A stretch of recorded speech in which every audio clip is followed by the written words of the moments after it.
Storms rage across the Viking seas, longships cutting through lightning and waves. One name rises above all: Rollo, a raider feared by kings and villages, or the cunning founder of Normandy, whose legacy would shape history. Tonight, we dive into the truth behind myth and legend. The sea churned like a cauldron of chaos, black waves rising and collapsing as if the ocean itself sought to devour the ships daring to ride it. Longships, sleek and dragon-proud, shuddered under the storm's assault, their sails torn into tatters by merciless winds. Rain lashed down, stinging faces, soaking cloaks, numbing bones. The crew bent to their oars, muscles straining, hearts hammering not just from fear of drowning, but from the sight of the man at the prow. Rollo stood there, unmoving against the tempest, as though carved from rock. Taller than most men by a head, broad as two, he was a figure born not of flesh and blood but of Saga. Lightning cracked across the heavens, illuminating his soaked frame, the hard line of his jaw, the glint of determination in his eyes. While others muttered prayers to Odin or Christ, Rollo gave no sign of doubt. He shouted above the howling wind, his voice carrying like thunder itself. "Row," he commanded, and though the storm screamed louder than any man, his voice cut through, unrelenting, undeniable. The men obeyed. They rowed not because they believed the storm would spare them, but because they believed Rollo would. His defiance was their shield, his will their anchor. And as the longship pitched and heaved, Rollo's gaze fixed not on the waves but on the horizon, as if he could already see the lands he meant to conquer. The storm broke by dawn.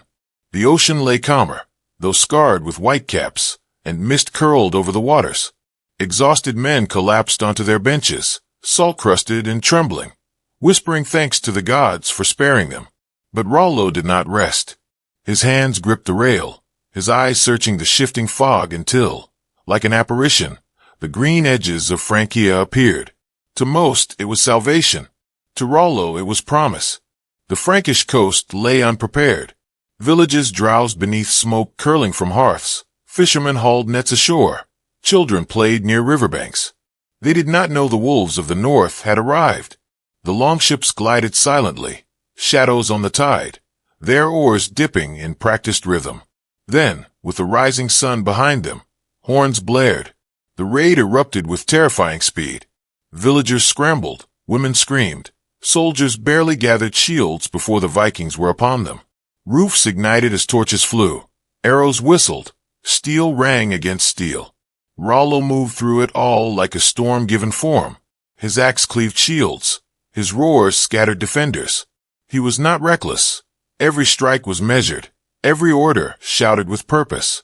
Men followed him not out of fear, but conviction. To the Frankish peasants, he was a devil.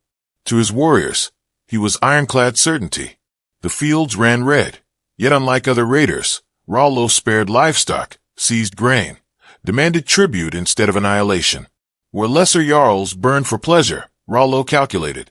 He sought not merely plunder, but footholds. Rumors spread swiftly among the Franks. Some swore a noble aided him, a shadowy figure trading safety for betrayal, offering maps, food, perhaps even soldiers. None could say his name with certainty, and perhaps he never existed.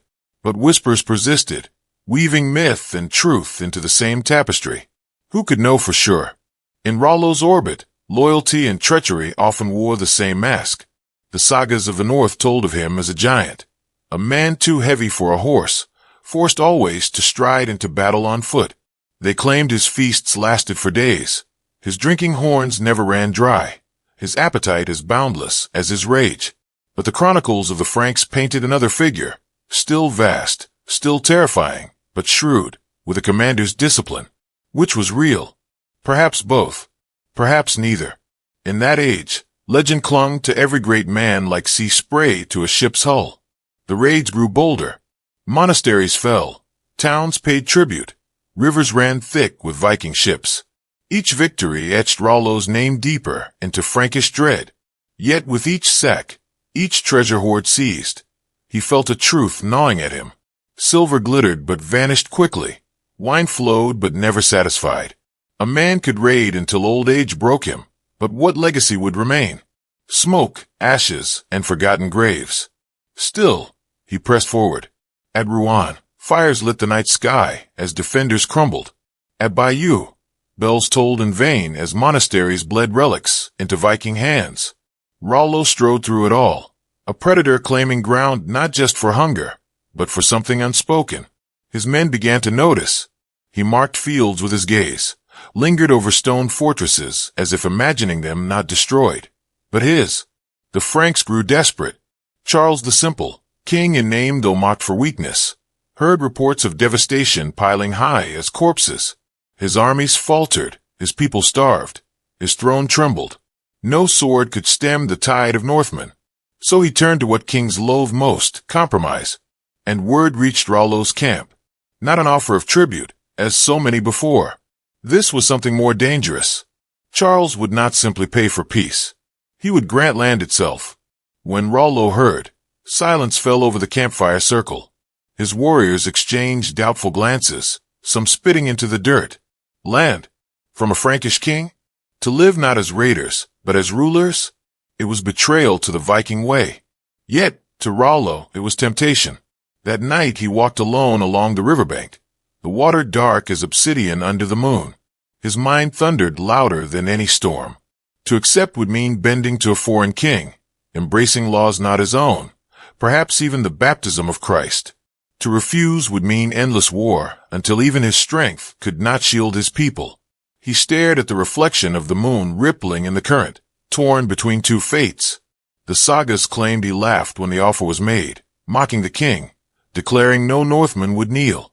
The chronicles claimed he paused, calculating, his silence heavier than iron. Maybe both tales held truth.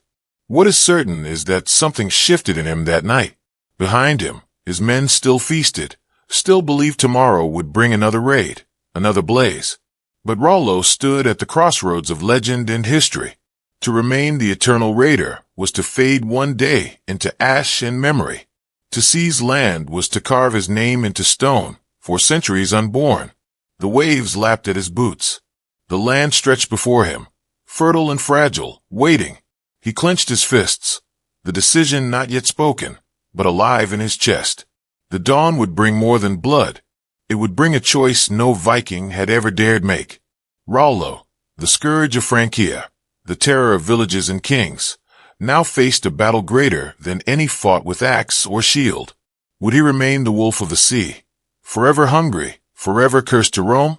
Or would he become something new, lord not of fleeting fire but of lasting earth? The night grew quiet. Smoke still rose from distant fields, but the river ran smooth, as if waiting.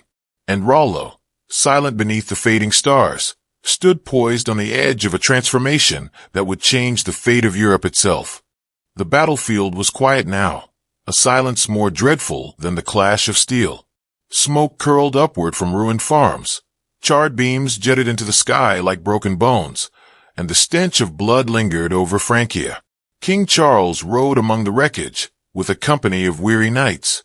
His eyes, shadowed by sleepless nights, scanned the devastation. He had seen villages burned before, but this was something more. Wherever Rollo struck, the land did not just suffer, it bent. And Charles knew it could not hold much longer. At his court, voices shouted over one another. Some demanded war until the last man stood. Others whispered surrender, tribute, flight. But Charles saw the truth in the eyes of his trembling nobles. Their coffers were empty, their levies exhausted, their faith in him dissolving. He could not stop the tide by force. So he did what desperate kings must. He called for parley. When the message reached Rollo, the camp erupted in laughter. The Franks had begged before, pouring out silver and jewels only to watch their treasures vanish into Viking hands. But this was different. Charles offered more than gold. He offered land itself, Rouen and the fertile valleys around it, a duchy carved from the kingdom's flesh. The men scoffed. Why bind ourselves to a weakling king? One spat. Why farm when we can raid? We are wolves, not farmers. Another growled that the offer reeked of a trap. But Rollo listened in silence, his broad shoulders hunched near the fire, his gaze fixed on the flames. He had lost count of the raids, the plunder, the battles. He remembered storms that had nearly swallowed them, winters that had starved them, rebellions among his own men when hunger gnawed deeper than loyalty. Gold filled the belly for a night. Land fed generations. Still, he felt the weight of betrayal pressing against his ribs. To accept meant turning from Odin, perhaps even kneeling to the Christian god of his enemies. It meant shackling the spirit of the sea to the soil. The day of parley came. Rollo strode into the Frankish camp flanked by warriors, their axes gleaming, their eyes wary of treachery. Charles stood surrounded by bishops and nobles in gilded cloaks, his crown sitting awkwardly upon his head. The two men faced each other, one a king by birth, the other a king by conquest. Charles's voice trembled, but did not falter.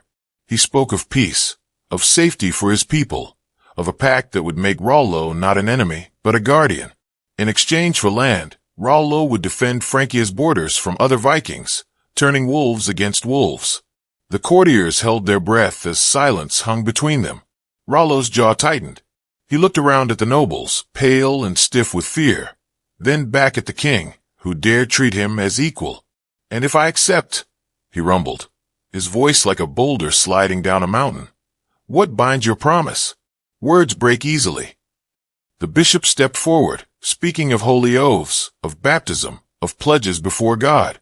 They urged Rollo to kneel, to place himself under the authority of the king and Christ. A murmur spread among the Vikings, bitter and mocking. Kneel, a Northman, to a Frankish king? The chronicles say Charles demanded Rollo kiss his foot in submission. The sagas claim Rollo refused with a roar of laughter, ordering one of his warriors to perform the act instead. When the warrior lifted the king's foot and toppled him backward, the Vikings erupted in mirth, while the Franks fumed with shame. Was it truth, or mockery woven by storytellers? None can say for certain. What matters is that Rollo would not bow. Not fully. Not then. Yet the bargain was struck. Land for loyalty. Rouen and its valleys for the hand of Charles's daughter, and the promise of baptism. The Viking raider would become duke, and the soil of Normandy would be sown not with ashes, but with seeds. That night, Rollo lay awake in his tent, the weight of the pack pressing heavier than any armor. His warriors muttered outside, some furious, others fearful. He could feel their eyes, questioning whether their jarl had lost the savage fire that once made him unbreakable. He remembered the storm on the sea, the raids that had carved his name into legend. Was this how legends ended? Not with a sword in hand, but with a handshake. A shadow stirred at the edge of his firelight. A Frankish noble, or perhaps a bishop. It is unclear, and the telling approached. His voice was calm, his tone unlike the pomp of Charles's court. He spoke not of Christ's mercy or royal honor, but of legacy. He told Rollo that kings were remembered for thrones, raiders for plunder, but founders were eternal. "You can burn a village," the man whispered, "and the smoke will fade. But if you build a city, it will stand for centuries. Even your enemies' grandchildren will speak your name." Rollo studied him with eyes that could crush stone. Was this ally sincere, or simply another viper in silk? Trust was a currency rarer than gold. Yet the words struck deep, fanning the ember of doubt into flame. Perhaps the noble spoke truth, perhaps lies. But the idea lingered. Rollo the founder, not merely Rollo the raider. The following days tested that idea with blood. Some of his men rose in rebellion, spitting at the notion of farming, calling him traitor to their gods. At dawn, they gathered, steel in hand, ready to carve their defiance into his flesh.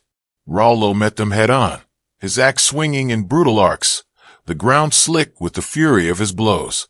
The clash rang out like thunder, each strike echoing with the weight of destiny. By the time the sun stood high, the rebellion lay broken. Rollo stood victorious, his chest heaving, blood streaking his arms, his men silent in awe. He had not lost his edge. He was still the wolf they followed. But he had shown them something more, that he would lead them not only through fire but into a future. And so the pact was sealed. The Viking became duke, the raider became ruler. On the banks of the Seine, his men raised tents not for plunder, but for harvest. Axes once dripping with blood turned to cut timber for homes. The air, once thick with smoke of burning villages, now carried the scent of fresh earth, turned for seed. But Rollo himself remained restless.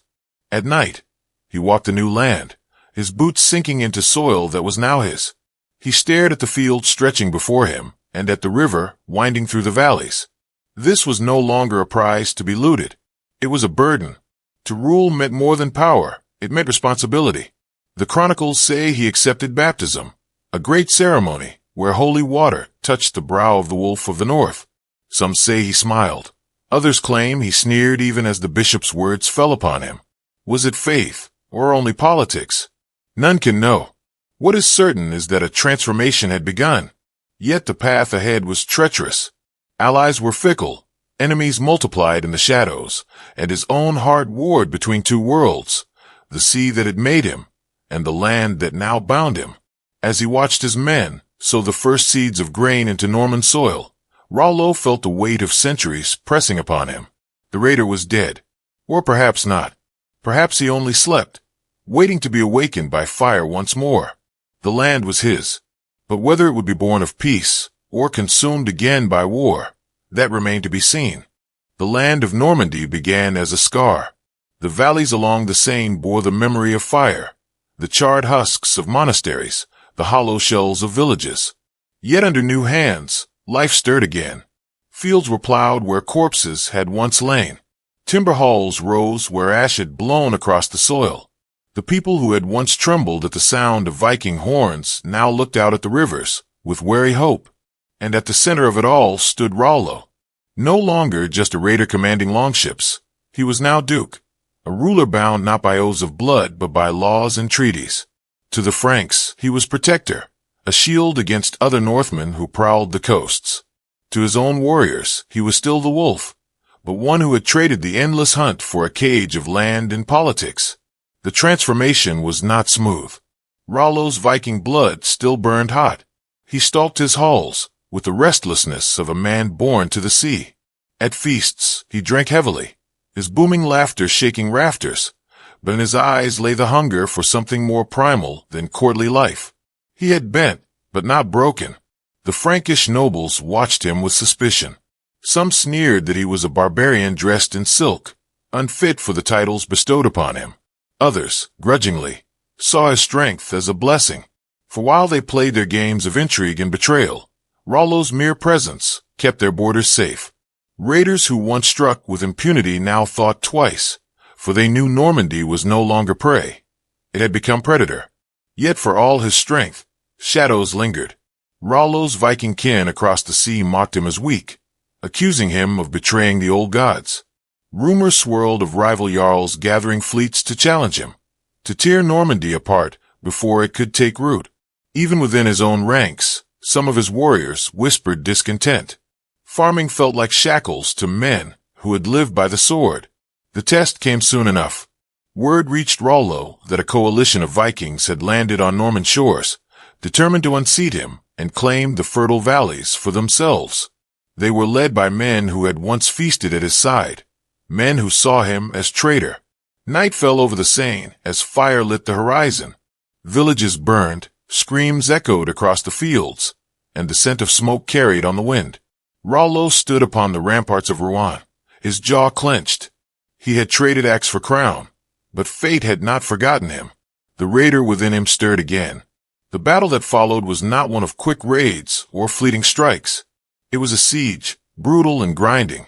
The enemy came with fire and fury, their longships crowding the riverbanks, their warriors howling oaths to Odin. They thought Normandy soft, its dukes softened by Frankish silks. They thought wrong. Rollo met them head-on. His warriors, though fewer, fought with the ferocity of cornered wolves. Walls shook with the clash of steel. Arrows blackened the sky. At the height of the battle, Rollo himself charged into the fray, his massive axe cutting through shield and bone alike. Blood drenched his arms, his roar carried above the din. For a moment, the years fell away, and he was once again the terror of the seas, the storm-given flesh. The fighting raged for days. Fields that had promised harvest were trampled into mud and gore.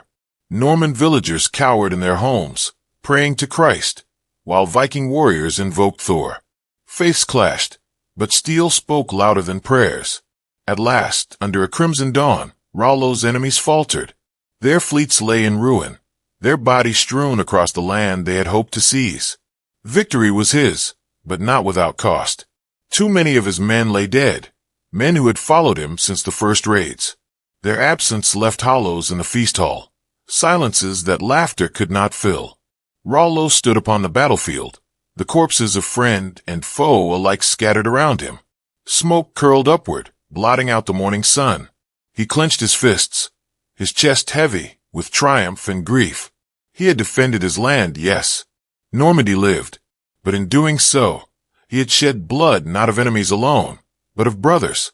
Time, relentless as the tide, carried him forward. The seasons turned. The fields recovered. The villages grew. The people flourished. Normandy began to take shape, not as a scar, but as a land of strength, forged by fire and iron. Rollo's rule brought order, harsh but steady. He demanded loyalty, crushed rebellion, rewarded service. And slowly, the Frankish nobles who once doubted him began to bow their heads in respect. In the twilight of his years, Rollo walked the lands that had once been battlefield. He watched children chase each other through fields of wheat, saw churches rising where longhouses had burned, heard the mingling of tongues, Frankish and Norse blending into something new. He realized he had created more than a duchy. He had birthed a people, the Normans. Yet even as peace settled over the valleys, legend pursued him. Some claimed he still sacrificed in secret to the old gods, others that he had embraced Christ fully. Some said he lived to see his grandchildren born, others that he returned to the sea in his final days. Truth and myth tangled like roots beneath the soil, inseparable. What remained certain is his legacy. From Rollo's line would come dukes, warriors, conquerors. A century later, his descendant, William the Conqueror, would cross the Channel and change the course of England itself. Normandy, the land carved from fire and oath, would shake the world. But in those final quiet evenings, when the halls had emptied and the fire crackled low, Rollo was just a man again. He would sit alone, staring into the flames, the echoes of storms and battles still ringing in his memory. He thought of the sea, the endless horizon, the freedom of wind and salt. He thought of the land, heavy with responsibility but alive with promise. He had been both wolf and shepherd, destroyer and builder. The sagas call him a giant, the Franks a duke, history a founder. Which was true? Perhaps all, perhaps none. He was not bound by one tale. He was the shadow between them, a figure both feared and revered, half legend, half man. And as twilight bled into night, he would rise, step out into the cool air, and gaze upon the land he had forged. The raider had become a ruler, but the sea still whispered his name. And in that whisper lay the eternal question. Was Rollo the savage Viking who carved terror into the coasts of Europe, or the founder of Normandy, father of a new people? The answer, like the man himself, lies somewhere between truth and myth. So now the story passes to you. Was Rollo the ruthless raider of legend, or the cunning founder of Normandy as history remembers? Share your thoughts below, and if you hunger for more sagas, join us. Like this tale, leave your mark in the comments, and subscribe for the next chapter in the world's most haunting legends.